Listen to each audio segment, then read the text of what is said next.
training. And those are high intensity interval training, so-called HIIT, H-I-I-T. So high intensity interval training, sprint interval training. So that's going to be very high intensity, or SIT, or moderate intensity continuous training, M-I-C-T. So we've got HIIT, SIT, and MICT.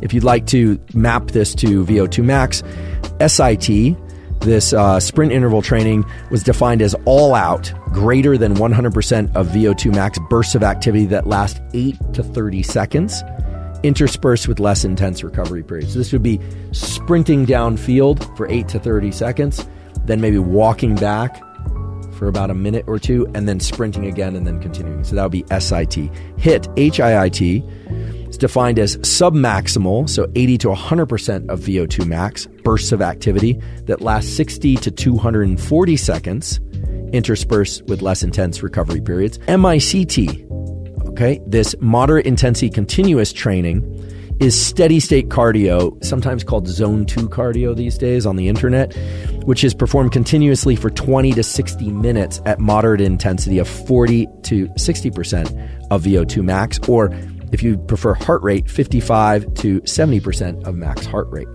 Okay, so we can think about high, medium, and low intensity exercise. Although low intensity usually means that you could carry on a conversation, or maybe you'd have to gasp every few steps or so while trying to talk and run. That's, I think, going to be the most useful way to have this conversation that we're having now, because there's so many different forms of exercise that people do, and intensity is important.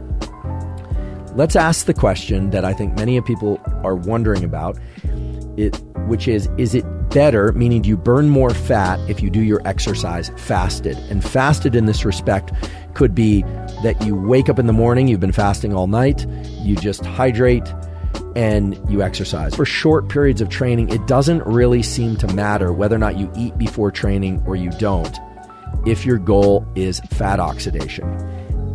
At a period of about 90 minutes of moderate intensity exercise, there's a switchover point whereby if you ate before the exercise, you will burn far less fat from the 90-minute point onward than you would if you had gone into the training fasted. Now, there are also studies that point to the fact that you don't have to wait to 90 minutes in order to get this enhanced fat burning effect. If one does high intensity training, or even the very high intensity forms of training like sprints or squats or deadlifts, or any kind of activity that can't be maintained for more than these, 8 or I would say up to 60 seconds. So a set of lifting weights repeated. If that's done for anywhere from 20 minutes, so weight training or powerlifting or these kinds of things, or kettlebell swings, or up to 60 minutes, well, then the switchover point in which you can burn more fat if you go into that fasted comes earlier. And this makes sense because there's nothing holy about the 90-minute point for medium intensity zone 2 cardio. That 90-minute point is the point in which the body shifts over from mainly burning glycogen, basically sugar that comes from muscles or the liver, and realizes this is going on for a while. I'm going to shift over to a storage site fuel that is in reserve, like body fat. This is something that has to do with the milieu of various hormones.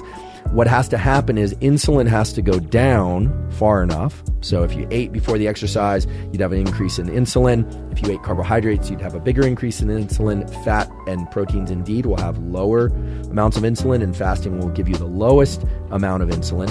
Well, then that switchover point is going to come earlier in the exercise.